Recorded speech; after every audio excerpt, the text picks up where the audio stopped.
কখন সন্ধ্যা হয়েছে, তুমি মাত্র হেরিকেন জ্বালাচ্ছ? গ্রামের যা অবস্থা, সন্ধ্যা হওয়ার আগেই সবকিছু জ্বালিয়ে দেবে। ভালোভাবে বাড়ি ঘরের চারিদিকটা দেখবে, ঘরের মধ্যে সব জায়গাও দেখে নেবে। গ্রামের চোরের এত উপদ্রব বেড়েছে যে দিনের বেলায় খাটের নিচে লুকিয়ে থাকে, রাতে সেখান থেকে বেরিয়ে চুরি ডাকাতি করে। হঠাৎ করে আমাদের এই গ্রামটায় যে কি শুরু হলো কিছুই তো বুঝতে পারলাম না। কোনো চোরও তো ধরা পড়ছে না। এমন হলে মানুষজন কিভাবে থাকবে বলো তো? কিছুই করবার নাই গো, আপাতত যতটা পারো সতর্ক হয়ে থাকো। তাছাড়া তো আর কিছু উপায় দেখতে পাচ্ছি না। মোড়লের কাছে আগে অনেকবার বলেছি, কোনো কিছুই তো হচ্ছে না। এর জন্যই তো তোমাকে বললাম তাড়াতাড়ি ঘরে যত বাতি আছে জ্বালিয়ে দেবে। আছে এই হারিকেন, হারিকেন তো জ্বালিয়ে দিয়েছি। জ্বালিয়ে দিয়েছো, ভালোই করেছো। এখন ঘরের সম্পূর্ণটা একটু ভালোভাবে দেখো আলো দিয়ে। কোথাও কেউ আবার লুকিয়ে ঘাপটি মেরে বসে আছে কিনা কে জানে, যা অবস্থা। আচ্ছা ঠিক আছে, সমস্যা নেই। আমি সবটা ভালোভাবে আলো দিয়ে দেখছি কেউ কোথাও আছে কিনা।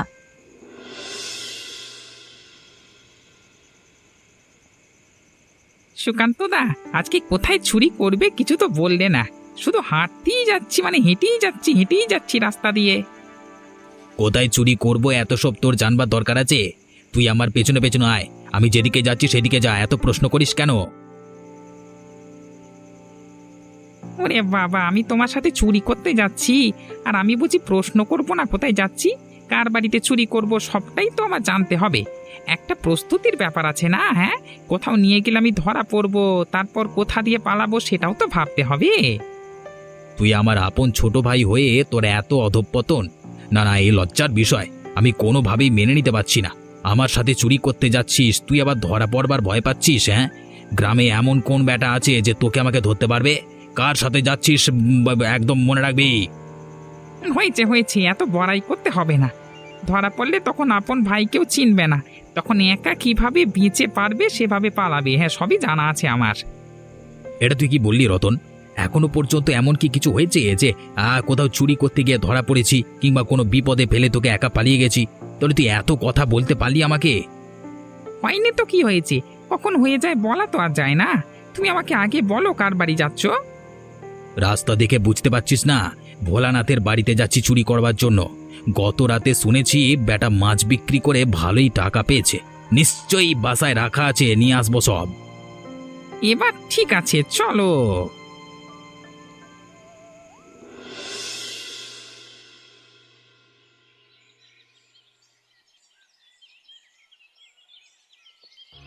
গিন্নি, আরে ও গিন্নি, কোথায় গেলে তুমি? এখানে যে টাকাগুলো রেখেছিলাম গেল কোথায়? সকাল হয়ে গেছে, দেখছি আমি মাছের আড়তে যাব। তুমি কি এখান থেকে টাকাগুলো সরিয়ে রেখেছো? আরে কথা কি কানে ঢুকছে না? কোথায় গেলে? এদিকে এসো। কি হয়েছে, এত চেঁচামেচি করছো কেন সকাল সকাল? তোমার কি আর কোনো কাজ নেই? আমি রান্নাঘরে কাজ করছি দেখছো না? তা সত্ত্বেও তুমি এখানে বসে চেঁচামেচি করছো। তোমার না সকালে গঞ্জে যাওয়ার কথা, নতুন মাছ কিনে তা বিক্রি করার কথা? তুমি এখনো বাড়িতে কি করছো? তুমি কি পাগল নাকি? হ্যাঁ, আমি কি বলছি তা না শুনেই তুমি এসে আমার সাথে উল্টো চেঁচামেচি শুরু করেছো, পাগল কোথাকার। আমাকে পাগল বললে? এত বড় সাহস! মন মেজাজ কিন্তু খারাপ আছে। এখানে যে টাকাগুলো রেখেছিলাম গঞ্জে মাছ কিনবো বলে, সে টাকাগুলো কোথায়? তুমি নিশ্চয়ই সরিয়ে রেখেছো, তাই না? তাড়াতাড়ি টাকাগুলো দাও বলছি। আমি কোনো টাকা নেইনি, এখানেই তো সব সময় তোমার টাকা থাকে। কি বলছো? তার মানে কি? আমি ভেবেছিলাম তুমি নিয়েছো। হায় হায় হায়, তাহলে কি আমার টাকাগুলো কেউ চুরি করে নিয়ে গেছে? এখন আমার কি হবে? বিশাল বড় লোকসান হয়ে গেল। হায় ওপরওয়ালা! এখন আমাদের কি হবে? কত বড় লোকসান হয়ে গেল! হায় হায়! আমি তোমাদের এত করে বলি যে তোমরা একটু ভালো হয়ে যাও, এসব খারাপ কাজ বাদ দিয়ে দাও। তোমরা দুই ভাই আমার কোনো কথাই শুনছো না। তোমরা কি একটু সৎ পথে আয় রোজগার করতে পারো না? তোমাদের কি সেই যোগ্যতা নেই? সবভাবে রোজগার করাই আমাদের যোগ্যতা আছে। যোগ্যতা নিয়ে অন্তত তুমি আমাদের প্রশ্ন করো না। অনেক কথা বলো, তোমাকে কিন্তু বলি না, সব কথা বলো না বলছি। যদি তোমাদের যোগ্যতা থাকে তাহলে এরকম চুরি ডাকাতি কেন করছো? গ্রামের মানুষের ক্ষতি কেন করছো তোমরা? সবাই তো তোমাদের অভিশাপ দেয়, কেউ আমাদের ভালোবাসে না। যোগ্যতা থাকলে সৎভাবে আয় রোজগার করো। গ্রামবাসী কে কি বললো তাতে আমাদের কিচ্ছু যায় আসে না। আর সৎ পথে রোজগার করতে অনেক কষ্ট। তুমি একটা ভুল কথা বললে দাদা। এই অনেক কষ্ট ঠিক আছে, কিন্তু পয়সা অল্প। আমরা তো অধিক পয়সা রোজগার করতে চাই। তুমি আবার রতন মুখ বেঁকিয়ে কেন হাসছো? তোমার লজ্জা লাগছে না? এখন তোমার বিয়ে করার সময়। গ্রামের কেউ তোমাকে মেয়ে দিতে চায় না, কারণ তুমি চোর বলে। আবার হাসাহাসি করছো?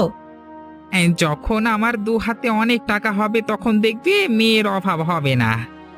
নিজে তো খারাপ হয়েছো, সাথে নিজের আপন ছোট ভাইটাকেও খারাপ করছো। অসৎ লোক কোথাকার। সারা দিন কানের কাছে তোমার এই বকবকানি ভালো লাগে না। বাড়িতে দুদণ্ড শান্তি নেই। চল তো রতন।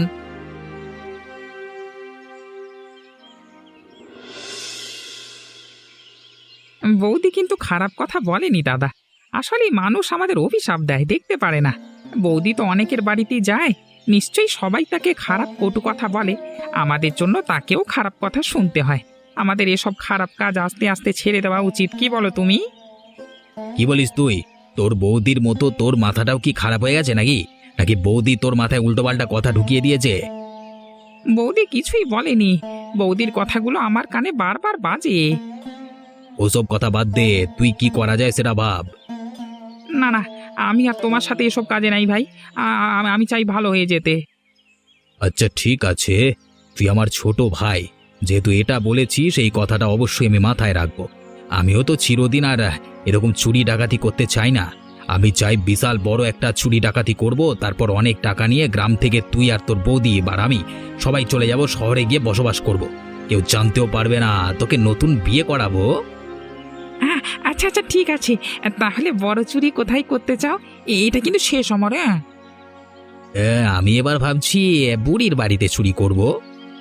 কি বলছো তুমি দাদা? বুড়ি এত অসহায় মানুষ, তার বাড়িতে শেষ পর্যন্ত আমরা চুরি করতে যাব? না না, এ হয় না। অসহায় দেখি তো সে বাড়িতে যাব রে। কেউ কিছু বলতে পারবে না, ভয়ও থাকবে না। শুনেছি বুড়ির বাড়ি নাকি ভেঙে পড়েছে, তার ছেলে বাড়ি ঠিক করবার জন্য অনেক টাকা পাঠিয়েছে, সেগুলো আমরা চুরি করে আনবো। আচ্ছা ঠিক আছে, এটাই কিন্তু শেষ। তাহলে রাতে যাব আমরা। হ্যাঁ আচ্ছা ঠিক আছে।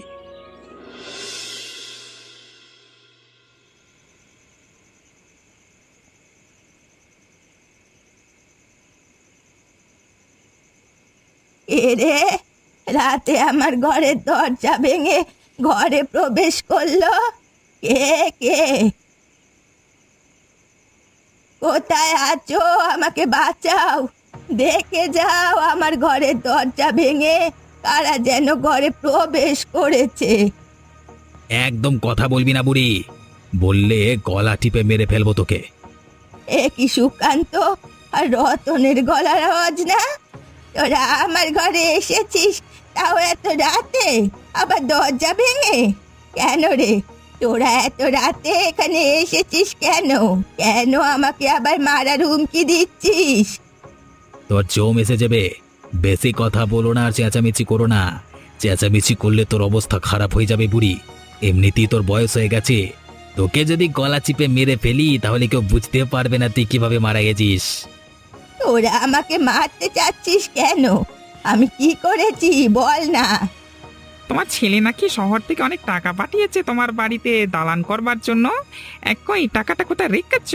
ভালোই ভালোই দাও বলছি, সে সমস্ত টাকা আমাদের দিয়ে দাও, তাহলে আমরা তোমাকে আর কিছু করব না।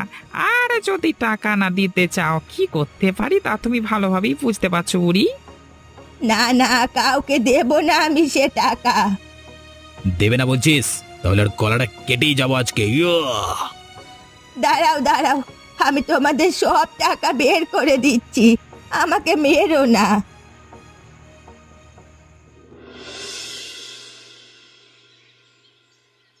গ্রামে যা শুরু হয়েছে বাবু, এভাবে চললে গ্রামে তো আর টিকে থাকা যাবে না।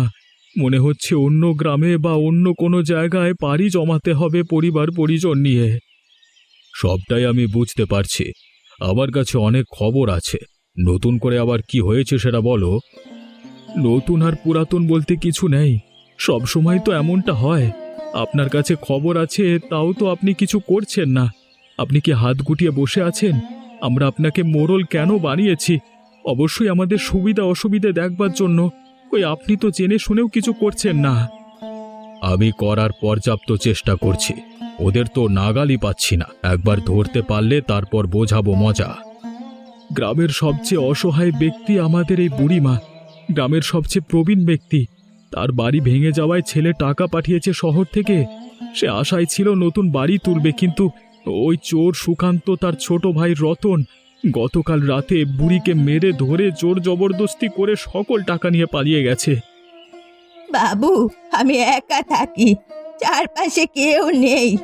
আমার কত কষ্ট করে জীবন যাপন করি। ঘরটা ভেঙে গেছে সেই কতদিন আগে। ছেলে বলেছে বাড়ি ফিরবে ঘর ওঠাতে। ঘরের টাকা সব চুরি হয়ে গেল। ছেলেকে আমি কিভাবে মুখ দেখাবো এখন? তোমরা গ্রামবাসী এখন যেভাবে সবাই মিলে এখানে এসেছো, রাতে ঠিক সবাই আমার ঘরে চলে আসবে। রাতে আপনার ঘরে এসে কি হবে? চলে এসো না, এসে কি হবে তারপর দেখা যাবে। তোমরা তো কথা শুনলে, সবাই এখন রাতে আসবে, মনে থাকে জানো। হ্যাঁ,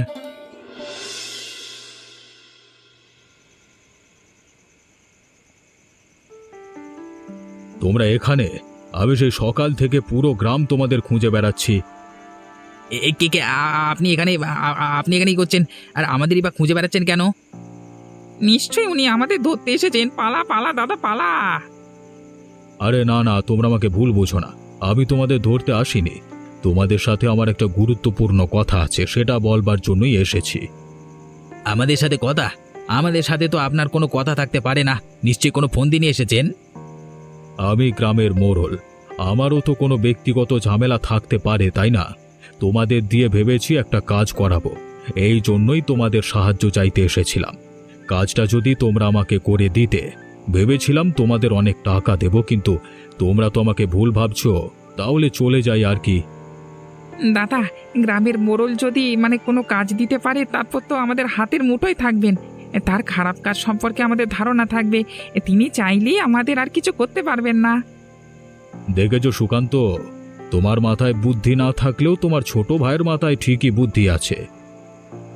আচ্ছা ঠিক আছে, কি কাজ করতে হবে বলুন? খুন নাকি ডাকাতি নাকি রাহাজানি, কি করতে হবে বলুন? কারো ক্ষতি? দেয়ালেরও কান আছে, এখানে এভাবে বলা যাবে না। রাতে আমাদের বাড়িতে চলে এসো, সেখানে তোমাদের দাওয়াতের আয়োজন করা হয়েছে। আমাদের জন্য দাওয়াত? নিশ্চয়ই ভালো মন্দ খাবার আছে। আপনি যান, আমরা রাতে ঠিক চলে আসব। তোমরা আমার গোপন কাজ করবে, অবশ্যই তো ভালো মন্দ খাবারের দাওয়াত। চলে এসো। হ্যাঁ, আমি গেলাম।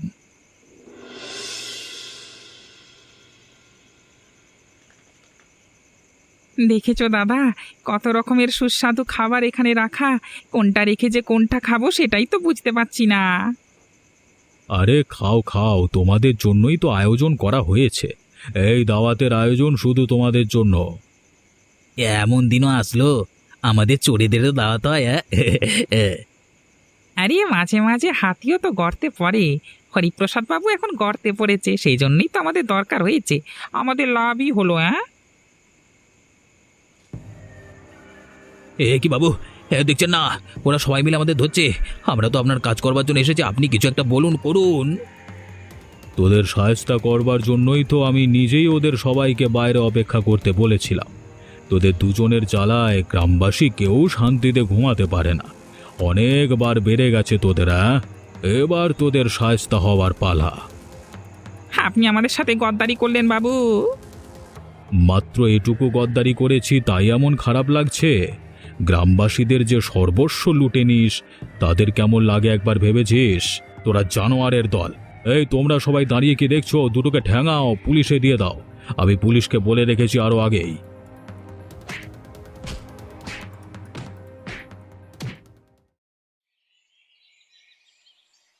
তুমি না সুকান্তের বউ রাধিকা? তোমার এখানে কাজ কি? তুমি এখানে কেন এসেছো? নিশ্চয় তোমারও কোনো কুমতলব আছে, তাই না? চোরের বউ কোথাকার! আপনি আমাকে ভুল বুঝছেন। আসলে আমি কোনো চুরির সাথেই যুক্ত ছিলাম না। আমি ওদেরকে বারবার নিষেধ করেছি চুরি করতে, কিন্তু ওরা কোনো সময় আমার কথা শোনেনি। ওদের প্রতি আমি নিজেই বিরক্ত ছিলাম। যদি তুমি এতই ভালো হও, ওদের প্রতি বিরক্ত থাকো, তাহলে ওদের সংসার করলে কেন? আগেই চলে যেতে পারতে। স্বামী যতই খারাপ মানুষ হোক না কেন, একজন স্ত্রীর কাছে তো তিনি খারাপ নয়। আমাদের সমাজে একজন স্ত্রী চাইলেই তার স্বামীকে পরিত্যাগ করতে পারে না। আপনার স্বামী যদি এমন হতো, আপনি কি তাকে ছেড়ে যেতে পারতেন বলুন? তুমি ভিত্তিহীন কথা বলো না। আমার স্বামী কখনোই খারাপ ছিল না। তোমার সাথে আমি এতই কথাই বা বলছি কেন? তুমি এখানে কি মতলব নিয়ে এসেছো সেটা পরিষ্কার করে আমাকে বলো। অনেক বিপদে পড়ে আপনার কাছে এখানে এসেছি। গ্রামের অনেক বাড়িতে গিয়েছিলাম, কেউ আমাকে কোনো ধরনের সাহায্য করতে রাজি হয়নি। বাসায় চাল ডাল বলতে কিচ্ছু নেই। দুদিন ধরে না খেয়ে আছি। আমি একজন মেয়ে মানুষ, কতদিন ধরে আর না খেয়ে থাকতে পারি বলুন? আমাকে যদি একটু সাহায্য করতেন। না না, তুমি হচ্ছে সুকান্ত চোরের বউ, সাথে তোমার দেবরও চোর। কোনো চোরের পরিবারের সদস্যকে আমি সাহায্য করব না। তুমি এখান থেকে চলে যাও, না হলে কিন্তু আমি মোড়লের কাছে বিচার দেব।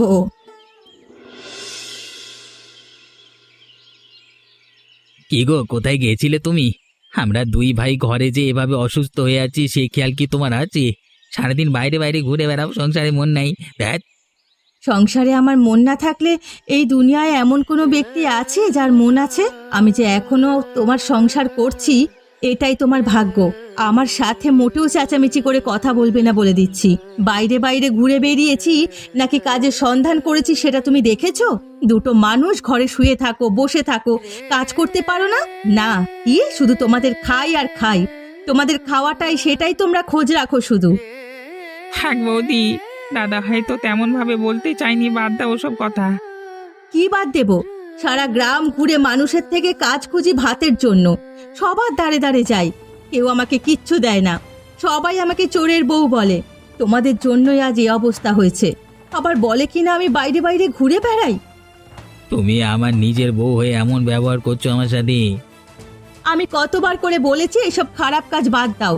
আজ আমাদের পরিবারের কি অবস্থা হয়েছে দেখেছো? পুলিশ নিয়ে আমাদের ইচ্ছে মতো উদুম ঢেঙিয়েছে, এজন্য শরীর অসুস্থ, কোনো কাজ করতে পারছি না। আস্তে আস্তে পারবো। তোমাদের কেউ কাজ দিলে তো পারবে, তোমাদের তো কেউ কাজই দেবে না গ্রামে। তুমি একটু হরিপ্রসাদ বাবুকে খবর দিতে পারবে যে আমি তাকে ডেকেছি? আচ্ছা ঠিক আছে, আমি খবর দিয়ে আসবো, তবে তিনি আসে কিনা সেটা জানি না। তুমি খালি খবর পাঠাও, আসে কিনা সেটা পরে দেখে নেব।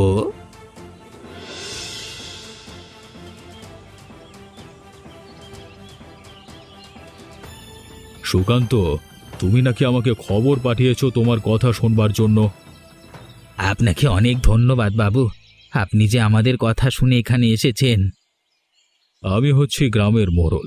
তুমি যে পাপ করেছো তার শাস্তি তুমি পেয়েছো। মোড়ল হিসেবে সবার ভালো মন্দের পাশে থাকা অবশ্যই আমার উচিত। সেজন্যই তুমি ডেকেছো বলেই আমি এখানে এসেছি, না হলে জীবনেও আসতাম না। আমি জানি আপনি অনেক ভালো মানুষ বাবু। আমি ভালো মানুষ সবার জন্য, কিন্তু তোমাদের জন্য না। গ্রামের মোড়ল না হয়ে আমি যদি তোমাদের আত্মীয় স্বজন হতাম, তাও এখানে আসতাম না। গ্রামের মোড়ল হিসাবে সবার দায়িত্ব আমার, সেই জন্যই দায় দায়িত্বের জন্য এখানে এসেছি। নীতি নৈতিকতার একটা ব্যাপার আছে। কেন আমাকে ডেকে পাঠিয়েছো এখন তুমি সেটা বলো। আমাদের অবস্থা তো আপনি দেখতেই পাচ্ছেন বাবু, তবে আমরা সিদ্ধান্ত নিয়েছি এখন থেকে আমরা আর কোনো ধরনের খারাপ কাজ করব না, ভালো হয়ে যাব। আমি আর রতন দুই ভাই এখন অসুস্থ, আস্তে আস্তে হয়তোবা সুস্থ হতে পারি। আপাতত কোনো সহজ কাজ কিংবা টাকা পয়সা যদি সাহায্য করতে তাহলে ভালো হতো। আমার কাছে এত কোনো অতিরিক্ত টাকা নেই যে তোমাদের আমি সাহায্য করব। আর আমার কাছে যে কাজ আছে তা তোমরা করতে পারবে না। কাজ আবার সহজ হয় নাকি? এখন তো আমরা অসুস্থ বাবু, এখন কিভাবে ভারী কাজ করব বলুন তো? তোমরা কি ভারী কাজ করবে নাকি সহজ কাজ করবে সেটা আমি জানি না। আমার কাছে কোনো টাকাও নেই, কাজও নেই। তোমাদের আমি কোনোভাবেই সাহায্য করতে পারবো না। এমনকি আমার মনে হয় না এ গ্রামের কেউই তোমাদের সাহায্য করবে। দয়া করুন বাবু। দয়া থাকলে করতাম, এখন আমি চললাম।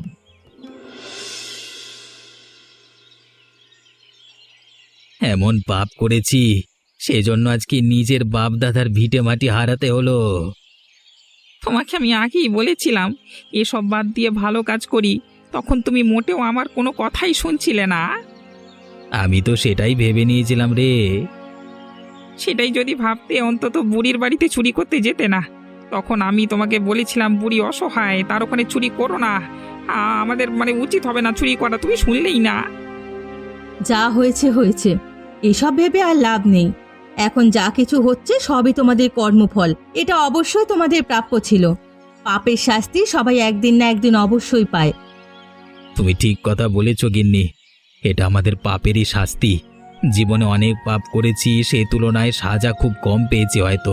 তবে জীবনের বাকি যতটা পথ আছে, এ জীবনে কখনো আর খারাপ কাজের সঙ্গে যুক্ত হব না, এটাই আমার প্রতিজ্ঞা।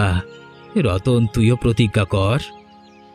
আমিও প্রতিজ্ঞা করছি জীবনের বাকি সময় ভালো কাজ করব, অসৎ পথে কোনো রোজগার করব না, মানুষের সাহায্য করব, সাহায্য করতে না পারি কারোর অপকার বা ক্ষতি করব না। এটা যদি তোমরা সে আগে বুঝতে, তাহলে আমাদের এত খারাপ দিন দেখতে হতো না, বাপদাদার ভিটা মাটিও ছাড়তে হতো না। তোমাদের গ্রামের পথ দিয়ে যে হেঁটে যাব, আমি সেটা ভাবতেই লজ্জা লাগছে। মানুষ কিভাবে আমাদের দিকে তাকিয়ে থাকবে? তুমি আর লজ্জা দিও না এখন আমাকে গিন্নি। বললাম তো, এখন থেকে আমি সৎ পথে রোজগার করব। এ গ্রামে কেউ বিশ্বাস না করুন, অন্য কোথায় গেলে সেখানে ভালোভাবে চললে অবশ্যই মানুষ আমাদের ভালোবাসবে। দাদা, এটা তুমি ঠিক কথাই বলেছ। থাক বৌদি, তুমি আর আমাদের কথা শুনিও না, আপাতত সবাই মিলে চলো গো এখান থেকে। এমন মজার মজার গল্প দেখতে আমাদের চ্যানেলকে সাবস্ক্রাইব করতে ভুলবেন না।